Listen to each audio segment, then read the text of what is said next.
एक खूप भारी चित्रपट होता. त्याच्यामधल्या हिरोचं नाव होतं राजा. राजा एकदम तरुण, तडफदार आणि धडाकेबाज भाषणं द्यायचा. राजाची परिस्थिती एकदम गरिबीची होती. तो टांगा चालवायचा, पण अन्यायाविरुद्ध लढायचा, गुंडांना झोडून काढायचा. त्यामुळे लोकांना तो आपला वाटायचा. काही वर्षानंतर राजाचा राजाबाबू झाला. राजाबाबू सतत आपली भूमिका बदलायला लागला. त्यानंतर लोकांना तो आवडेनासा झाला. त्याची जादू, त्याच्या भाषणांची जादू कमी झाली. लोकांना तो आपलासा वाटेनासा झाला. राजाबाबू जेव्हा राजा होता, तरुण तडफदार होता, अन्यायाविरुद्ध लढायचा, गुंडांना झोडून काढायचा, तेव्हा तो लोकांना आपला वाटायचा. तडफदार राजाचं राजाबाबू बनणं लोकांना बिलकुल आवडलेलं नाही. ही गोष्ट काल्पनिक आहे. काल्पनिक असली तरी आपल्या राजकारणामधल्या काही लोकांना ती नक्कीच लागू पडते. आज आपण राज ठाकरे यांच्याबद्दल बोलणार आहोत. राज ठाकरे यांनी मोदींना बिनशर्त पाठिंबा दिलेला आहेच, तर आता ते सभा घेत आहेत, प्रचार करत आहेत. तर काल राज ठाकरे पुण्यामध्ये होते. पुण्यामधल्या सभेमध्ये बोलताना त्यांनी अजित पवारांची तारीफ केली आणि ते असं म्हणाले की अजित पवार यांच्याशी माझे अनेक मतभेद असतील, पण या माणसाने कधीही जातीपातीचं राजकारण केलं नाही, असं त्यांचं एक वाक्य आहे. चांगलं वाक्य आहे. जातीपातीचं राजकारण न करणं ही खूपच चांगली गोष्ट आहे. पण मला असं वाटतं की राजसाहेब ठाकरे हे जे काही बोललेले आहेत ना, जवळपास त्यांनी 1 महिना घेतला की आता मला महायुतीचा प्रचार करायचा आहे, नारायण राणेंचा प्रचार करायचा आहे, मोहोळांचा, अजित पवार, फडणवीस या सगळ्यांचा प्रचार करायचा आहे. तर बाबा 1 महिना त्यांनी घेतला आणि शोधलं की या नेत्यांबद्दल काही चांगलं बोलता येत आहे का.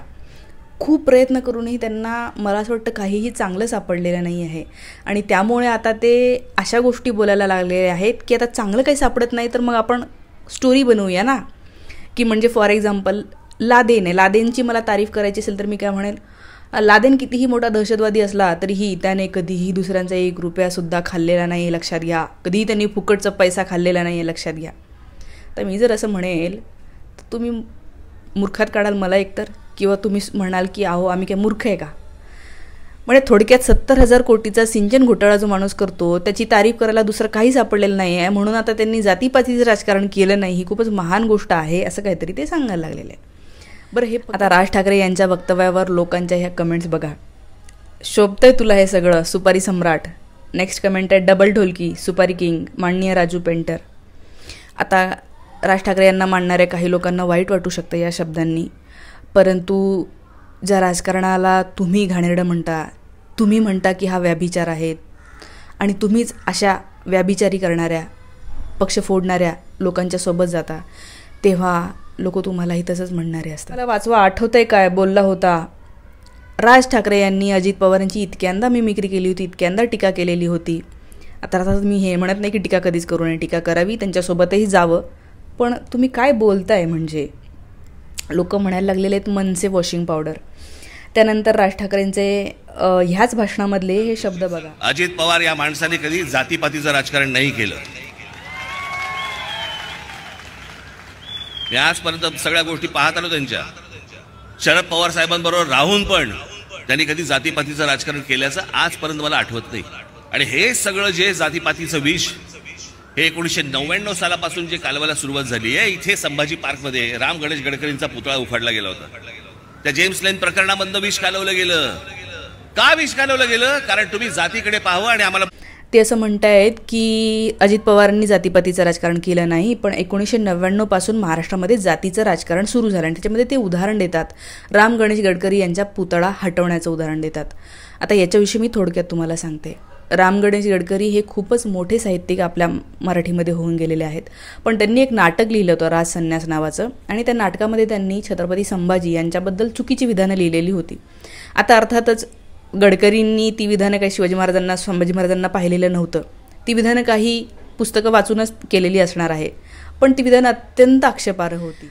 आणि गडकरींच्या त्या नाटकामध्ये संभाजी महाराजांबद्दल आक्षेपार्ह विधानं असल्यामुळे मला वाटतं संभाजी ब्रिगेडच्या कार्यकर्त्यांनी पुण्यामधल्या संभाजी गार्डनमध्ये, म्हणजे गार्डनचं नाव संभाजी आहे, त्या छत्रपती संभाजी गार्डनमध्ये गडकरींचा जो पुतळा होता तो त्यांनी हटवला. आता त्यांनी ज्या पद्धतीने पुतळा हटवला ते बिलकुल मला मान्य नाही आहे. त्यांनी पत्र सादर करायचं होतं महानगरपालिकेमध्ये आणि सांगायचं होतं की हा पुतळा इथून काढून टाका, पण त्यांनी तोडफोड केली त्या पुतळ्याची. आणि गडकरींचा त्याच्यात काही दोष नाही आहे. त्यांनी जी पुस्तकं वाचली असतील त्या पुस्तकाच्या आधारे त्यांनी ते मत बनवलेलं होतं. तर राज ठाकरे असं म्हणतात की हे जातीपातीचं राजकारण आहे. अहो, हे जातीपातीचं राजकारण नाही आहे, जे काही इतिहास म्हणून तुमच्यापर्यंत येत होतं, लोकांना ते कळावं की हा चुकीचा इतिहास आलेला आहे. छत्रपती संभाजी महाराज यांना जाणीवपूर्वक स्त्री लंपट होते, दारू पीत होते, रंगेल होते असं वर्णन अनेक ठिकाणी केलेलं आहे. आणि असं म्हणतात की संभाजी महाराज हे खूपच जेन्युइन आणि प्रामाणिक होते आणि त्यांनी त्या काळामध्ये छत्रपती शिवाजी महाराज यांच्याशी गद्दारी करणाऱ्या काही ब्राह्मणांना शिक्षा केली होती आणि त्यामुळे त्यांच्यावर चिडून या ब्राह्मणांनी संभाजी महाराजांचा असा चुकीचा इतिहास लिहिला, मुद्दामून चुकीच्या गोष्टी लिहिल्या की लोकांना हे कळावं की हा माणूसच चुकीचा आहे, आम्हाला शिक्षा करणं नाही तर हा माणूसच चुकीचा आहे. थोडक्यात ते मोदीजी यांच्यासारखंच झालेलं आहे. तर राज ठाकरे ते काढून असं म्हणतात की हे जातीपातीचं राजकारण आहे किंवा ते जेम्स लेनच्या प्रकरणावर काहीतरी बोलत आहेत. तर हे काहीही उखरून काढतात. असंच एक वक्तव्य राज ठाकरे यांनी 15 दिवसापूर्वी हिटलर संबंधी केलं होतं आणि ते असं म्हणाले की हिटलर हा अत्यंत ज्वलंत देशभक्त होता. हिटलरमधल्या चांगल्या गोष्टी आपण कधीही नाकारू शकत नाही. हे इतकं डेंजर वक्तव्य होतं. अरे, हिटलरने दुसऱ्या महायुद्धाच्या काळामध्ये 60 लाख ज्यू लोकांना गॅस चेंबरमध्ये टाकून मारलं होतं. अनेक ज्यू लहान बालकं जी मोठी होतील, त्यांना मुलं होतील, ते परत ज्यू पैदा करतील म्हणून कारखान्यांच्या बॉयलरमध्ये जसं पिल्ले मारतात तसं मारलं होतं. जवळपास ही संख्या 1 कोटी इतकी जाते. एकूण नरसंहार 1 कोटी, लक्षात घ्या, 1 कोटी. 100 लाख लोकांना जो माणूस मारू शकतो तो माणूस देशभक्त असू शकतो का? तो अत्यंत नीच, नराधम आणि घाणेरडा माणूस असू शकतो. तो नर नाहीच आहे, तो माणूसच नाही आहे. तुम्ही त्याच्या देशभक्तीची काय कदर करता? तुम्ही कमेंट केलेली आहे. तो असं म्हणतो की ज्या देशभक्तीने देशाचा विलय होतो ती देशभक्ती काय कामाची? देश म्हणजे फक्त भूप्रदेश नसतो, त्यावर राहणारे लोक त्याला देश बनवतात. मग ज्या देशभक्तीला मानसिक पाया नाही आहे तो त्या पोकळ देशभक्तीचा काय उपयोग? अत्यंत बरोबर कमेंट आहे ही. काही लोक म्हणायला लागले की अच्छा, तुम्हाला मोदी आवडायला लागले म्हणून तुम्ही हिटलरची तुलना करताय. म्हणजे तुम्ही थोडक्यात असं म्हणताय की हा मोदी कितीही असे असू द्या पण त्यांना देशाबद्दल तळमळ आहे, देशभक्त. त्यानंतर राज ठाकरे यांचं अजून एक वक्तव्य पाहूया. ते असं म्हणतात, निवडणुकीच्या तोंडावर काँग्रेस, उद्धव ठाकरे यांच्या सेनेला मतदान करा असे फतवे काढले जात आहेत. मुस्लिम संघटना फतवे काढत आहेत की काँग्रेसला आणि उद्धव ठाकरे यांना मतदान करा, बीजेपीला करू नका. ते म्हणतात की हे जर फतवे काढणार असतील तर मी पण आज फतवा काढतो, महायुतीच्या उमेदवारांना मतदान करा. लोकांनी त्याच्यावरही चांगलंच धुतलेलं आहे. लोक म्हणतात तुम्ही फक्त पक्ष भाड्याने मिळेल असे फतवे काढायला काही हरकत नाही आहे. खरं आहे ते. मुस्लिम लोक जे फतवे काढत आहेत त्या लोकांना इथे बीजेपीनी जो त्रास दिलेला आहे त्याच्यामुळे ते फतवे काढत आहेत. आणि तुम्हाला काय त्रास दिला बीजेपीनी? तुम्हाला काय त्रास दिला काँग्रेसनी? एक व्यक्ती म्हणतोय भलेही पक्ष चालवता आला नाही उद्धव ठाकरेंना पण त्यांनी बिनशर्त भाडेतत्वावर पक्ष कधीच कुणाला दिला नाही. दचके खात का असे ना पण वडिलांनंतर पक्ष सांभाळला. निष्ठावंत शिवसैनिकांचा स्वाभिमान मात्र तसाच ठेवला, पण डगमगले नाही आणि म्हणून सहानुभूती उद्धव ठाकरे यांच्याकडे आहे. मानसैनिक मात्र तळ्यात मळ्यात आहेत.